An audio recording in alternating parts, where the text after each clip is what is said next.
Talk with Rajon.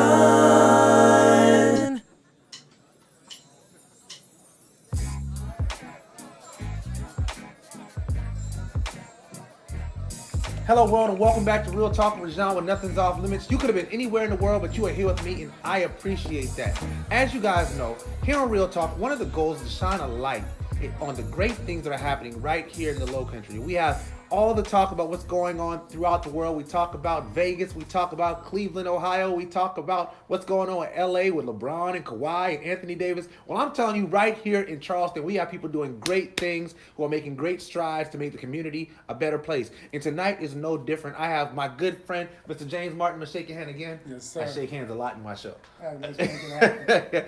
And we're going to be talking about what's going on with him. He's a local tennis instructor. But I'm going to let him tell his own story from the beginning. So go ahead and introduce yourself to the audience for those who don't know who you are. All right. For those who haven't seen or read about me in the paper, my name is James Martin. I teach tennis to the young kids here in Somerville, South Carolina. I would say underprivileged, but that's not so much. True. Everybody's underprivileged. It's just kids have to have an opportunity if they're going to try something new. So I'm that opportunity. All right. So Yes, sir. so where are you from originally? I was born in Maryland, but I came to Charleston from a little small town called Scranton, South Carolina. Scranton, South Carolina? Yes, sir. I heard of Scranton, Pennsylvania. Yes, sir. Shout out to the office. So it's up near Florence, South Carolina. Okay. In between Florence and King Street. All right, between Florence and King Street. Okay. Yes, sir. So so you're from the Florence area. Yes, sir. So what high school did you go to in Scranton? Lake City. I went to Lake City. You went to Lake High City? School. Okay, I know Yes, a couple people from Lake City. Yeah, I went to Lake City Turbyville. High School. Yes, sir. All right, you know anything about Turbyville? Yes, Turbyville is just on the other side. Okay, all right. Yes, sir. Shout out to mom. I see you. Yes, sir. My mom knows I don't really want to say that. Yeah. So you're from that area. So what brings you to Charleston? What brought you to Charleston? Well, there's nothing in Scranton, or wasn't nothing in Scranton when I graduated high school. So All right. I moved to Charleston just to have a better chance of doing something better. All right. Good. So you're a tennis instructor. Yes, sir. So how did you get into tennis? Well, I got into tennis. I wanted to always play when I was in high school, but because we stayed Scranton is out in the country, if nobody knows. Because we stayed so far in the country, I never had the opportunity to play in high school. Okay. And so a co-worker of mine decided him and his wife was going to play tennis because the tennis course is right behind my job. So, I invited myself and he let me come on and come. Then I met a young kid that played in college. Oh, wow. He actually came out and taught me how to play for 2 years straight. Oh, wow. So he taught you for 2 years straight. He was pretty much teaching you, molding you. Yes, And how old were you at this time? 40. You were 40 when you started playing tennis? Yes, sir. Wow. Yeah. And he was 25. Wow. So hold on, whoa. So how long ago was this? Back in 2012. 2011. That's crazy. Yes, So sir. you've only been playing tennis for like 6 years now. Right. 8 years now. Yes, Wow. That's crazy. All right, cool. So you start playing tennis. So how did that progress? Because I know there's like you have to get like regulated, and then you have to like be able to. So the tennis progressed for me by him taking me to the court every day for 2 years. Even when it rained outside, he would call me, "What are you doing?" I'm like, "Nothing, is raining." So he made me go dry the courts off. And then he just came out and trained me how to play tennis. All right. So did you ever like? I know it's like you wouldn't go pro, but would you? What is there like levels to that? Like can you Yes, play sir. semi-pro tennis? Well, I mean, you can get it. I'm 48. So, Okay. But You kind of fit, maybe. You're pretty fit. Maybe you probably can get in and knock around a little bit. I can run around a little bit. I don't know about the semi-pro thing. Yeah. But they have USTA Okay. adult tournaments, so adult league. So I started playing doubles in tournaments, singles in adult league, and just progressed from there. All right. And you got what's your record? You want to share your record? Well, I mean, I don't know it offhand, but I won way more than I lost. One I lost. That's Yeah. all that matters. Oh, yeah. That's all that I matters. mean, I have, in those couple of years I've been playing, I got like 12 trophies. Okay. doubles trophies because I've never played singles in a tournament. Okay. Only because I play singles in league. Okay. So I just decided to play mixed doubles, men doubles. Okay. So I got 12 trophies. Okay, cool. So how did you decide to go from being a tennis player to instructing tennis?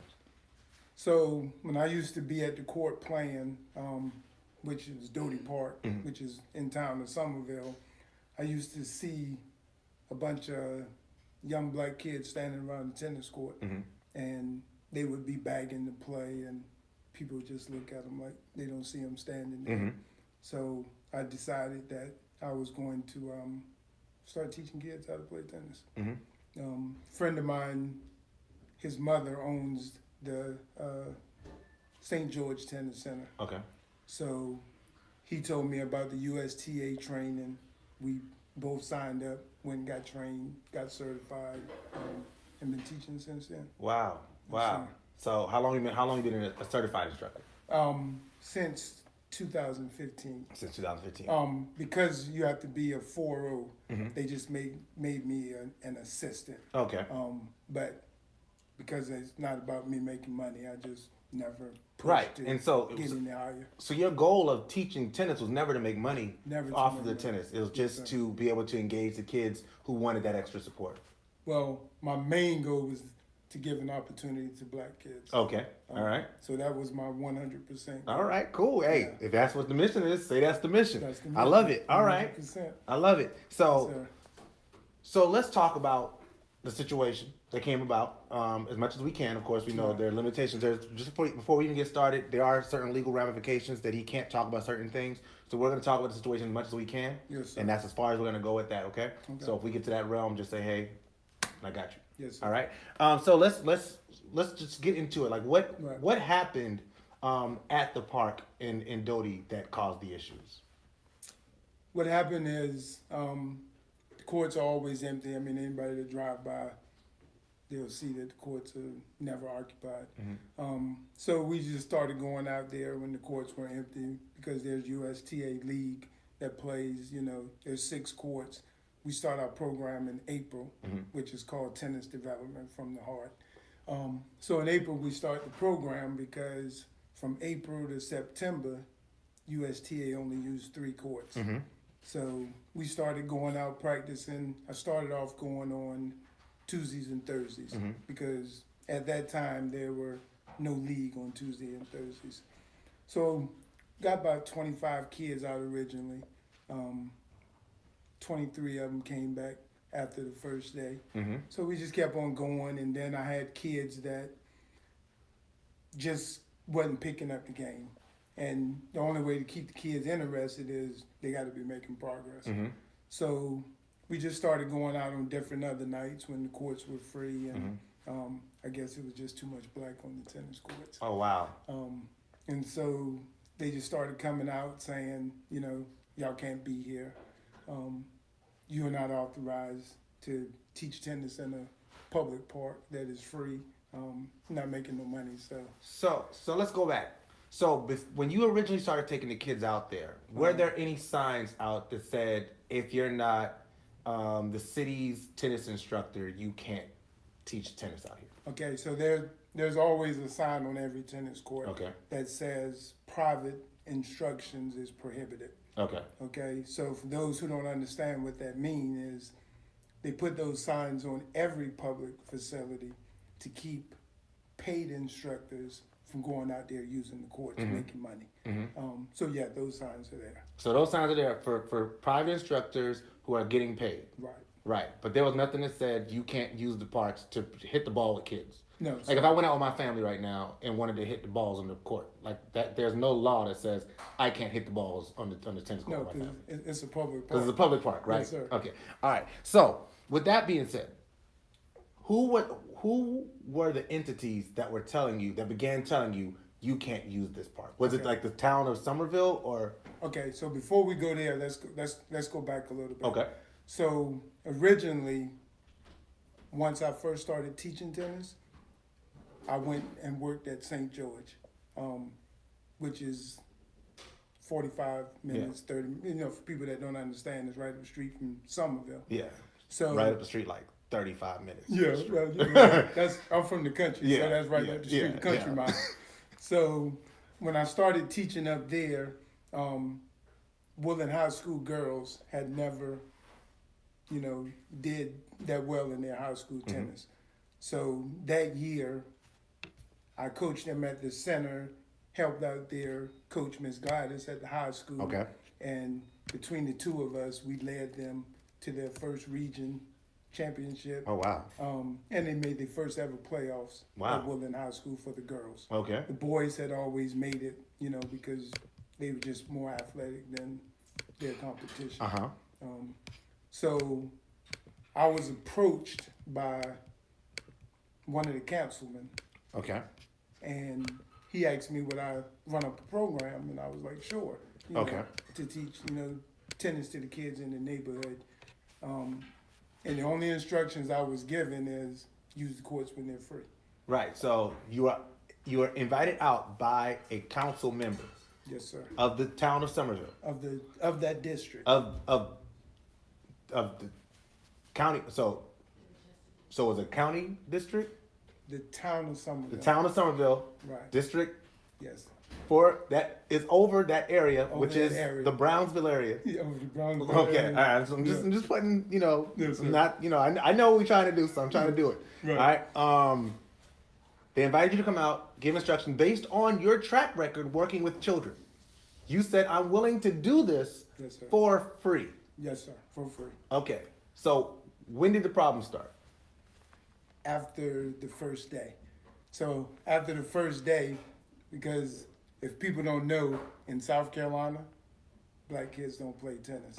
Other areas have progressed, and they have certain areas black kids play tennis, but here in South Carolina they don't. And so I'm assuming, because I don't know for sure, I think it was all about let me do something for the neighborhood or the community, so when it's time for voting, I can get my votes. Wow. And so once we got started, they even had an article. We made the front page of the article. It was an article in the Somerville Journal scene called "Serving Up a Way to Help Kids." Whole front page. I didn't call the news people. Right. Somebody else had to call the news people. Right. But after that day, I'm assuming they thought it wasn't going to work. But after that day, all the kids came back except for two. Right. And that's when the problem started. They started coming out and telling you can't use the courts. Right. So what happens from that point when they start coming out and saying, hey, you can't use the courts? How does it develop from there?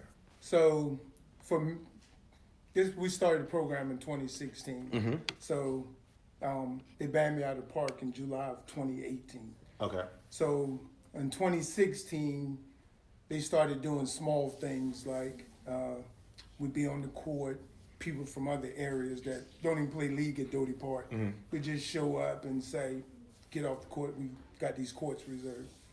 And at this time now, we only been using 2 courts. There's 4 other courts empty, but they come, kick us off those 2 courts. So for the most part, we just moved. And from there, we started doing small things because I have a full-time job. So we start doing the program. We start at 6:30, which, because it's hot outside, nobody's on the court. Parents off from work, so, they really have no excuse not to bring the kids. So we started 6:30, so they would start first they started by cutting the lights off. Because, lights come on 6:30, 5:30. Okay. So we'd be out practicing about 7 o'clock, because in April it don't stay daylight past 7:30. Then there's no lights. So they went from there to locking the bathrooms early. Park don't close at 10 o'clock. Because the kids got nowhere to use the bathroom. Right. Then they're not going to come out. They're not going to come Anything out. they can do to dissuade you. Okay. Right. But fortunately, parents didn't just drop their kids off. Most of them stayed. So the kids had to go to the bathroom. They just took them to Piggly Wiggly, wherever. Then we went from there to coming out, and there's signs all over the court saying, courts are reserved for. So the courts are reserved Right. all the time. For league players. But Okay. keep in mind what I just said. There's 6 courts, what I said earlier. There's 6 courts. Mm-hmm. USTA only used 3 courts from April to September. So you had to sign up for a league to be able to use the courts, is what they were saying. no. So there's people that pay to play league out there. And I used to play league out there. And when you pay to play league, you pay to reserve the courts on the night that you play your matches. Okay. So Okay. that's why I was saying we set up. But if there's no league games, then nobody's paying Right. for those days. Right. And nobody's on the court. And nobody's on the court. Right, because this is an adult league and it's recreational. So let me ask this, because I'd imagine you'd ask this question because it's the most logical question to me. No. What is the downside that they were saying to you using the courts? There was no downside. So all the complaints came from me. So she would do something like, a parent would come out and she would say, y'all can't come out here. So I would send, first I started sending the Parks and Recreation, an email asking them what the problem is. They would call me in, we have meetings, and then they turn the meetings around to, oh, you're interrupting our program. But they have no program.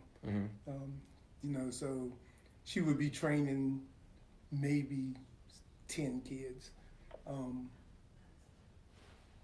And she only used 2 courts. Okay, and this person you're saying is she an employee of this town of Somerville? She is the employee of the town of Somerville. But she's not out there all the time. And when she's out there, she's not using all the courts. Not all the courts, no, sir. Okay, so I'm going to go back to the question again that I had originally. Okay. What did they say was the downside of you using the court? Well, I mean, they say we interrupting their program. But if there's no kids on the park, There's no program. Okay. Yes, So sir. all right, so let's spin it forward because and again, if we go into the murky water, just let me know. Right. I know that I am one who takes pride in being involved in the political process and know what's going on. So I do attend town council meetings. Right. I've come to several town council meetings and seen that you've been there. Yes, sir. So what's been the response when you go there to speak to the town council about the issue of this situation? Well, the mayor has no power here. Mm-hmm. So the only response that we really get is from the mayor that says, I wish I could do something, but I have no power. Right, and so I don't know how much, but I know that that's somebody that's really been trying. Right.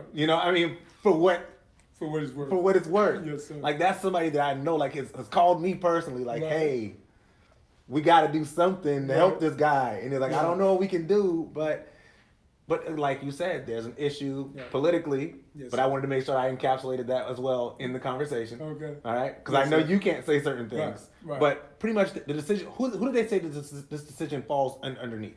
Parks and Recreation. Parks and Recreation. Yes, sir. The town administrator. No, Parks and Recreation. Parks and Rec. So all right. Okay, I know At who the that town hall meetings. is. At the town hall meetings. Okay. All right. We'll get to how the town administrator get into it a little Okay. bit. Okay. All right. Parks and Rec. So, for people that don't understand, when you're at a public park or any public facility, as a taxpayer, you have the right to that facility. Okay. So, if there's a public sidewalk, even though Mr. K's Piggly Wiggly is a private place, if there's a public sidewalk, you can't stand on that sidewalk and sell food. But if you out there giving it free, you're not breaking any laws. Right. Right. Which leads me to say this, because I have not broke any laws, police has never been called on me. Right. I've never got a ticket. Right. Because there's no laws being broken. Did they offer any alternatives? They did. Okay, and what were those alternatives? The alternative is for us to go across the track over to a neighborhood that has 2 courts that are all cracked up. People that know how to play can play on those kind of courts.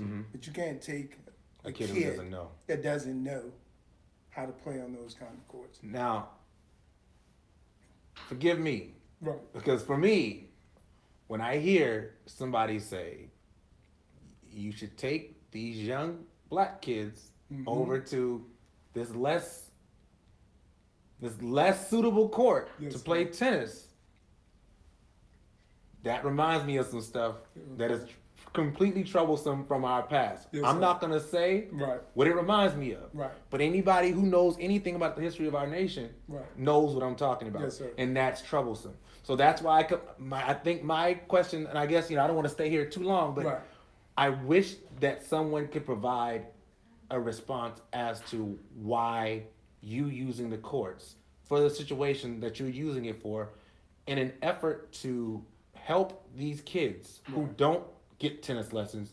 So you're giving them for free. Why is that a problem? And I think that's the question I'm going to continue to ask.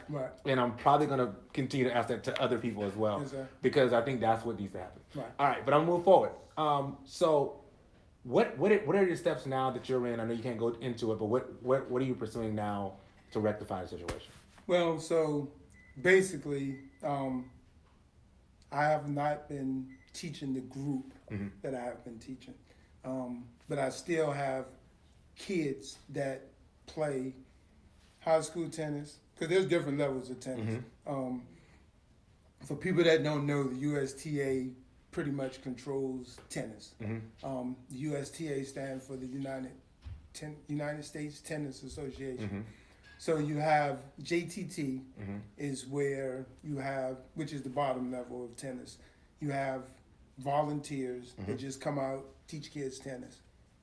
They're not certified, just people go sit down and take a class and they say, okay, you're qualified to teach 10-year-olds. And hit the ball around.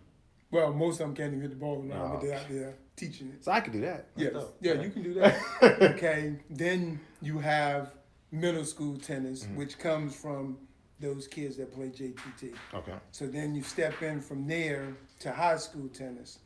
And from high school tennis, that is the middle level of tennis. So then you have tournament players. You have beginner tournaments, which are level 5.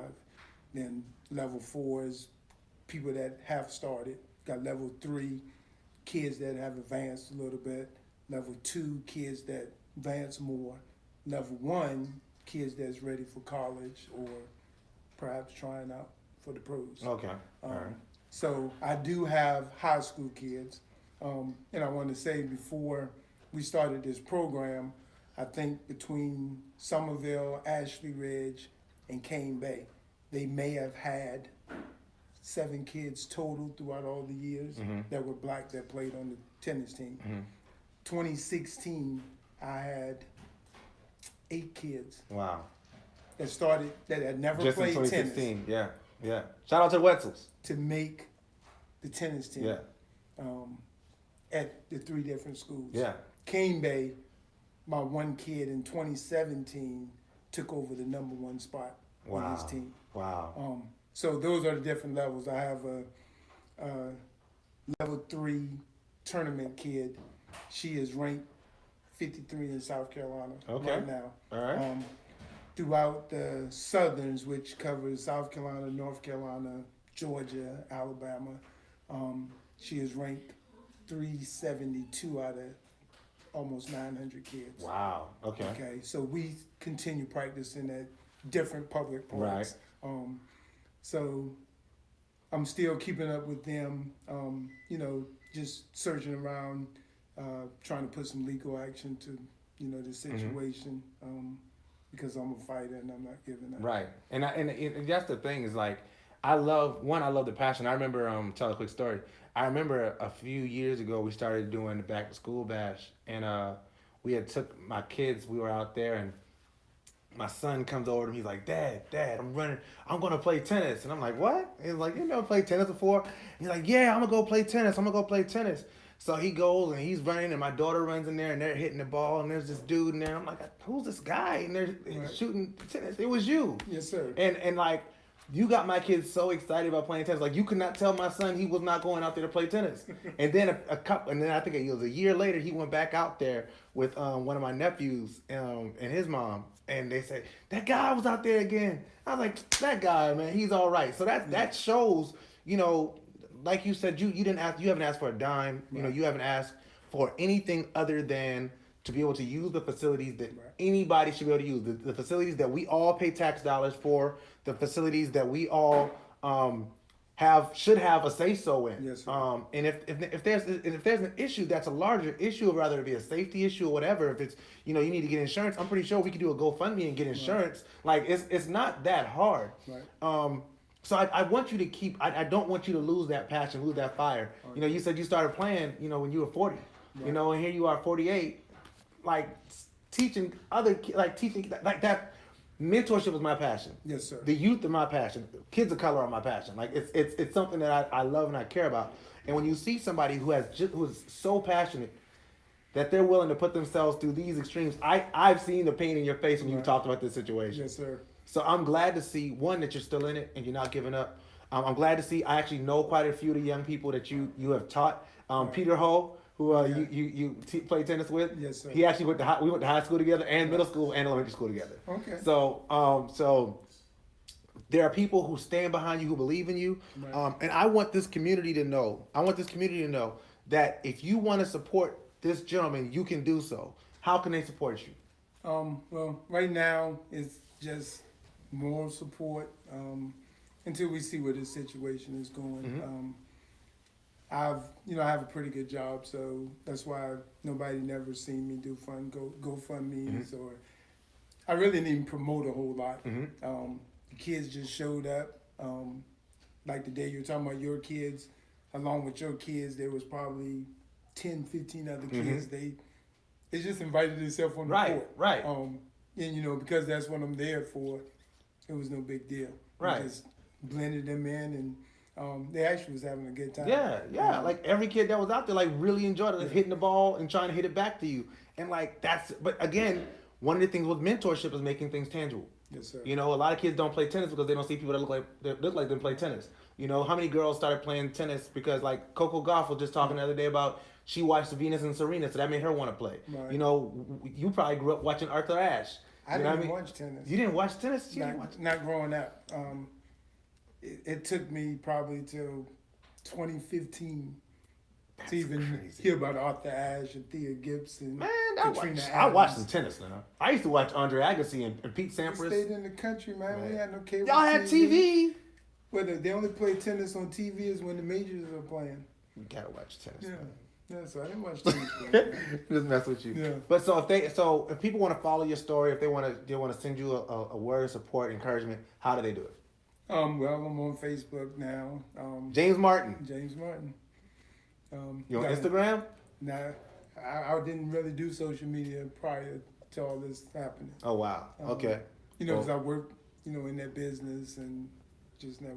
Oh word. did So social you need to media. raise your social media profile. That's the first thing we're gonna do, so we can get you some more support. Right. We get some trending hashtags going for you. Yes, sir. Get James on the court. All these things. You know what I mean? Like, but I've been following the story, and though I'm not. I spoke about your story when it happened. Yes, sir. And I try to help and not take away from. Right. I don't want to shine unsavory lights on what you're doing, Right. because I believe in what you're doing. And I believe in your mission, and I believe in your purpose. And I believe that you're going to keep pushing it, and whatever's going to go through this legal thing, it's going to work out in your favor. Right. And we're going to be able to see you back on the Doty Park tennis court. Yes, sir. Playing tennis. Or they got to build you your own one. They got to build you your own one. You can a nice one. Well, the thing about building the own park, I've read comments of people mentioning that, throughout different conversations. The problem with building your own park is somebody has to pay to keep that park. Yeah, I'll keep it. And then that now takes away from the mission. Because every parent can't afford to. $10. Oh, now you gotta pay it. Yeah. $10 sounds like a little bit of money, Mm-hmm. but when you have a family, your job don't pay as much. Mm-hmm. Some people can't afford it. Right. That's why when I started this program, even though the guy from the town asked me to start this program, nobody from the town bought one bowl, Mm-hmm. one racket. That's That's funny, Yeah, right? nothing, Like people be yeah. like, "Yo, you should do this. This is a real Exactly. good thing to do." Right. Oh, you gonna have to pay for it out of pocket though. No, we never even discussed money.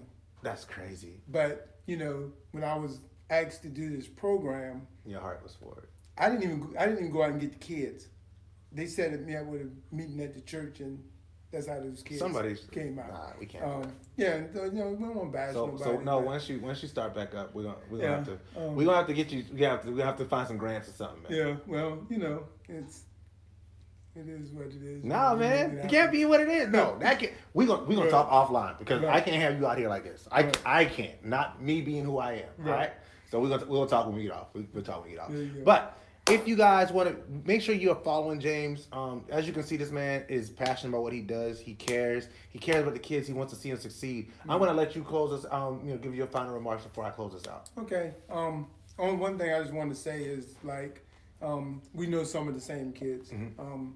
So one kid, that was halfway going down the wrong road. I think his tennis program pulled them in. I absolutely agree. Throughout even the time, like I said, July the 13th will be 1 year. Mm-hmm. So the first 6 months of me not being on the tennis court, I took that time and spent a lot of personal time with him on a daily basis. And now, we just watched him step off and Go to the military. go into basic training. Yeah. I just like to think that, your program, my program, the Absolutely. church's program, allowed that kid to change his path. Absolutely. Because on Friday nights, when he could have been, or Thursday nights, Mm-hmm. all summer, where he could have been out doing something no good, he was on the tennis court. Absolutely. So, and we're going to keep fighting. We're going to keep pushing. And maybe I'll have the next Coco Golf. Maybe you have the next Coco Golf. I hope you have the next Coco Golf. Yeah. I hope you have the next Coco. I'm not even going to ask for the next Serena Williams. Nah. Just the next Coco Let's Golf. get the next Coco Golf. Yes, just the And next Coco Golf. we'll be happy with next Coco. I love Coco Golf. Yes, sir. I want her to do so well. And she will. I have high hopes for her.